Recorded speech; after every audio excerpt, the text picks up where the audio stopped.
जय श्री राधे कृष्णा साथियों। मैं भी कृष्णा ज्ञान सहारा चैनल में आपका स्वागत करती हूँ।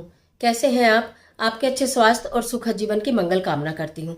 आपके और अपने इष्ट देवों को कोटि कोटि नमन करते हुए, बड़ों को प्रणाम करते हुए वीडियो प्रारंभ करते हैं।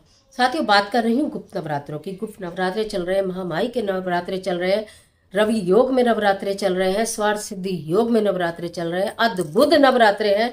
माता रानी के लिए यदि अभी तक आपने कुछ नहीं किया है तो इस अष्टमी नवमी पर अवश्य कर लें ये एक अचूक उपाय। माता रानी की के सामने चढ़ा दे एक ऐसी चीज कि आपके घर में अपार धन बरसे, खुशियां बरसे, सुख और समृद्धि बरसे और प्रेम बरसे।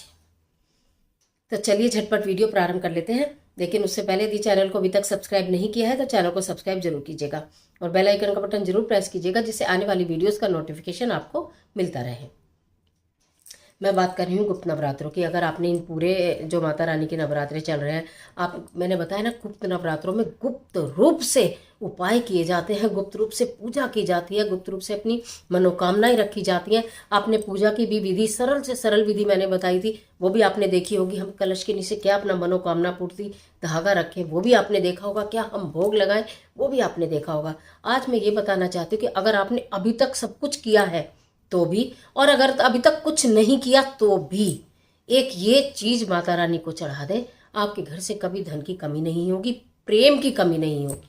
8 तारीख, 9 तारीख या 10 तारीख, किसी भी एक दिन इस उपाय को आपको करना। जो भी आपने टाइम रखा होगा, मैंने बोला था ना, सबके उठने से पहले और सबके सोने के बाद अगर आप इस में पूजा करते हैं और अपनी माता रानी से मनोकामना कहते हैं तो वो निश्चित पूरी होती है।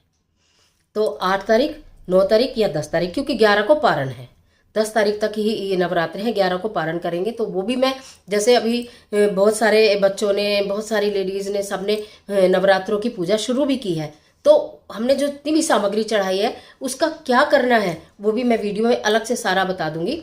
लेकिन आज मैं बता रही हूँ माता रानी को आपको ऐसी क्या चीज चढ़ानी है। एक लाल चुन्नी लेकर आइएगा, एक लाल चुन्नी, ठीक है, छोटी बड़ी कितनी कैसी भी आप लेकर आ सकते हैं। उसके अंदर 10 मखाने रखिएगा, उसके अंदर 10 बताशे रखिएगा, और उसके अंदर 10 मखाने रख लिए, 10 बताशे आपने उसके अंदर, उस चुन्नी के अंदर रखने हैं। और साथ के साथ ही 10 सिक्के, 1-1 रुपए के 10 सिक्के आपको उस चुन्नी के अंदर रखने हैं। थोड़ा सा श्रृंगार का सामान, यानी एक सिंदूर की डिब्बी, एक सिंदूर की डिब्बी और चूड़ी।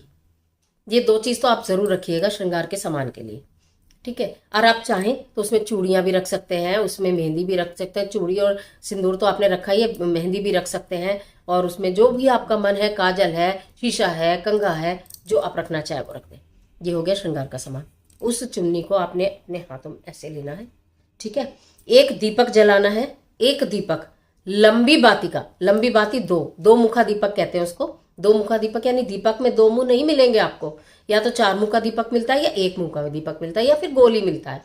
लंबी बाती होगी जिसका एक सिरा ऐसे और एक सिरा ऐसे, ठीक है, ऐसे आमने सामने, ठीक है। 2 बाती लगेंगी ऐसे आमने सामने। एक ही बाती को इतना लंबा करके अगर आप जलाते हैं तो वो बाती ना पूरी नहीं जल पाती, बीच की बाती रह जाएगी, या तो उधर से आप खींचेंगे या इधर से आप खींचेंगे। इसलिए 2 ही बाती लगानी है, एक मुंह इधर, एक मुंह इधर। 2 बाती का आपको दीपक लगाना है। चुन्नी पर जो मैंने बोला है कि वो सामान आपको रखना है, और फिर आप ऐसे चुन्नी लीजिए जैसे आपने सामान लिया सारा और उसको बांध दिया अपनी गोदी में। अपनी गोदी में लेकर आप अपनी मनोकामना कहिए। धन का अभाव है या बरकत नहीं है, प्रेम नहीं है, सुख नहीं है, समृद्धि नहीं है, घर में कितनी भी आपकी जो दिक्कत है, लेकिन ये स्पेशली विवाह के लिए, वैवाहिक जीवन के लिए, धन के लिए और प्रेम और खुशी के लिए है ये उपाय स्पेशली, ठीक है। तो इसमें से जो भी आपकी को लगता है कि इस चीज़ की कमी है घर के अंदर, वो ही आप मनोकामना करके चुन्नी को ऐसे अपनी गोदी में रखने के बाद आप अपनी गोदी से वो चुन्नी माता रानी की गोदी में रख दीजिएगा। आप गोदी, पता नहीं, हो सकता है आपके पास माता रानी की तस्वीर हो सकता है कि ऐसी हो कि उसमें आप रख ना पाए, तो माता रानी के चरणों में रख दीजिएगा, ठीक है। आपने 2 बाती का दीपक जलाया, माता रानी के चरणों में वो रख दिया। शाम को तुलसी माता के निकट किसी भी एक दिन, 8 में, 9 में, 10 में, किसी भी एक दिन 10 दीपक लगाने हैं, मिट्टी के 10 दीपक गोल गोल गोल गोल सजा दीजिए। अगर आपका तुलसी का गमला, कोई ऐसी जगह तुलसी का बिरवा है कि उसके चारों तरफ आप परिक्रमा कर पाते हैं, तो जैसे परिक्रमा करते हैं वैसे ही 10 दीपक लगा दीजिए। और अगर आपको ऐसा लगता है कि हमारी तुलसी इस जगह इस तरह क्यारी के रूप में लगी हुई है कि उधर पीछे हम परिक्रमा नहीं कर पाते, तो आप परिक्रमा अपने स्थान पर खड़े होकर करते होंगे, करते तो होंगे ही जल दे के परिक्रमा, तो फिर आगे ही आगे 10 दीपक सजा दीजिए। किसी भी एक दिन शाम को ये वाला काम करना। ये क्या काम करेगा, मैंने जितनी भी चीजें आपको बताई है, ये उनके लिए एक रामबाण और जबरदस्त एकदम सटीक और सात्विक उपाय है। ये करके देखिएगा। अब उसका करना क्या है ये मैं आज ही बता देती हूँ। पूरे 10 तारीख तक आपको उसको चुन्नी को रखे रहने देना है। जिस भी दिन आप रखेंगे, 8 को रखेंगे, 9 को रखेंगे, या 10 की सुबह भी रखी तो भी कोई बात नहीं। 11 तारीख में जब हम यानी कि समापन करेंगे एक तरह से, ठीक है, कि यानी कि जो पूजन सामग्री है उसका विसर्जन भी करेंगे और कन्याओं को क्या खिलाएंगे भी वीडियो और भी मैं बनाने वाली हूँ। तो आपको उस समय माता रानी के चरणों में से पूजा वूजा करने के बाद वो ले लेनी है चुन्नी, ठीक है। उसके अंदर जो सिक्के हैं, जो बताशे हैं और जो मखाने हैं और श्रृंगार का सामान है, बताशे और मखाने भोग स्वरूप ग्रहण करेंगे खुद ही, घर घर के लोग, जो ब्लड रिलेशन, किसी को बांटना नहीं है वो, ठीक है। अब हमारे पास बचा श्रृंगार का सामान और हमारे पास बची सिक्के और लाल चुन्नी। अगर आप बेटे की शादी के लिए आपने मनोकामना करके किया है तो एक बार वो बंधा हुआ सामान, उसमें से बताशे और मखाने निकालने के बाद आप उस चुन्नी को बेटे के कंधे पे लगाइए, ठीक है, दोनों कंधे पे लगाइए। और फिर उसके जो नए कपड़े हों, जो नए कपड़े हों, जैसे कुछ हमारे पास ऐसे जोड़े भी होते हैं ना जिन्हें हम रूटीन में नहीं पहनते हैं, कभी कभी पहनते हैं, या 1-2 जोड़ी तो हमारे पास कोरे भी रखे होते हैं कि हम रखते हैं सजा के कि किसी ओकेजन पर पहनेंगे, उन कपड़ों में रखना है।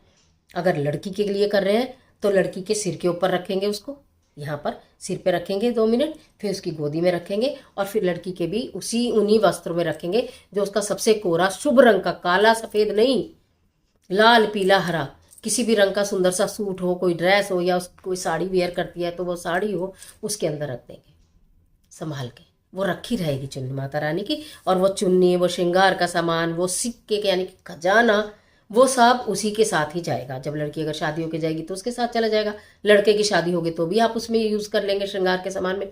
और अगर आपने अपने वैवाहिक जीवन को प्रेममय बनाने के लिए, सुखमय बनाने के लिए किया है तो आप अपने पास रखिएगा, ठीक है। अगर बच्चे बाहर भी हैं तो भी उनके कपड़े, उनकी अलमारी, उनका रूम तो आप ही के पास है ना, तो भी आप ये काम कर सकते हैं। आपस में रिश्तों में प्रेम भी बढ़ेगा। अगर आप ये वाला काम आपने अपने लिए करा है कि भी मेरे पति से मेरी थोड़ी अनबन है, या मेरी बात नहीं मानते, मेरे कहना नहीं मानते, और आप उनके कपड़ों में रखोगे तो वो शक भी करेंगे, या कि फिर वो कहीं उसका अपमान ना कर दे, आप अपने अपने नए कपड़ों में रखो संभाल के। सुहाग भी अमर हो जाएगा, कोई परेशानी आपके पति के ऊपर आएगी नहीं। इतना अचूक और सटीक उपाय से करके ज़रूर देखिएगा। 8 तारीख को करें, 9 को करें या 10 को करें, किसी भी दिन करें, कर लीजिएगा, लेकिन उठाएंगे 11 तारीख को ही वहाँ से। तो आज के लिए इतना ही, इजाज़त दीजिए। आशा करती हूँ वीडियो निश्चित आपके लिए बहुत उपयोगी साबित होगी। मिलती हूँ एक और ज़बरदस्त वीडियो के साथ, तब तक हंसते रहिए, मुस्कुराते रहिए, अपना और अपने अपनों का ख्याल कीजिए। वीडियो अच्छी लगे तो लाइक कीजिए, जिससे चाहे उसे शेयर कीजिए। कमेंट बॉक्स में माता रानी के नाम का जयकारा लगाना बिल्कुल मत भूलिए। माता रानी आपकी मदद करे।